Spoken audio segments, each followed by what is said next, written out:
त्या दौरा होता शेवटच्या टप्प्यात निवडणूक आली आणि त्याचा दौरा होता कसा फायदा होईल या निमित्ताने?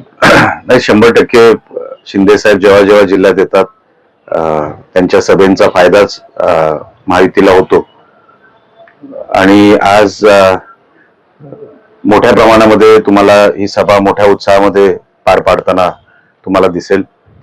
मोठ्या संख्येने लोक तिथे उपस्थित राहतील, उत्स्फूर्तपणे लोक तिकडे येतील आणि कार्यकर्त्यांमध्ये जोश आहे.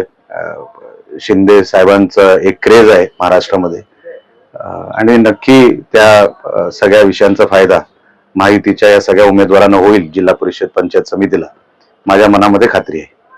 साहेब, अर्थसंकल्पात एक महत्वाची तरतूद झाली आहे. कोल्हापूर वैभववाडी हा रेल्वे मार्ग 2027 पर्यंत पूर्ण करण्याचं काल नितीश साहेबांनी सांगितलेलं आहे. कसं पाहता आपण याकडे? त्यांचं मनापासून अभिनंदन आहे. पालकमंत्री नितेश राणे यांनी अनेक वर्षांपासून हा पाठपुरावा सातत्याने चालू ठेवला, त्याला यश मिळालं, त्याबद्दल त्यांचं मनापासून कौतुक आणि अभिनंदन.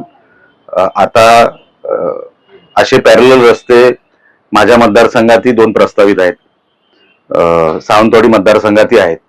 आता हे सगळं आम्हाला टप्प्याटप्प्याने मिळावं याच्यासाठी पाठपुरावा आमचाही चालू आहे. सन्माननीय पालकमंत्री आमच्याही मतदारसंघाच्या ह्या सगळ्या कामांसाठी पाठपुरावा करतायत.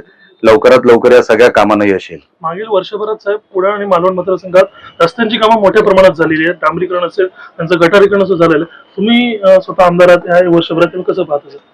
पहिले तर तुमचे मी आभार मानतो. तुम्ही या कामांची दखल घेतली त्याबद्दल मी तुमचे आभार मानतो.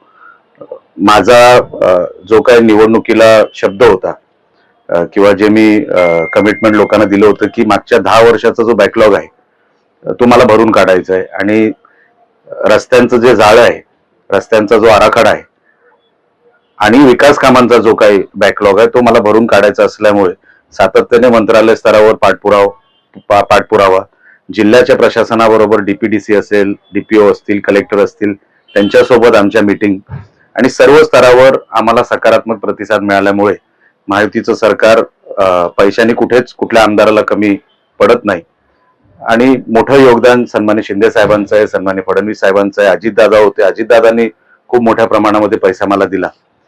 मी सगळ्यांचे आभार मानतो, पण अजून हे काम संपलंय असं मला हे म्हणण्याचं कारण नाही.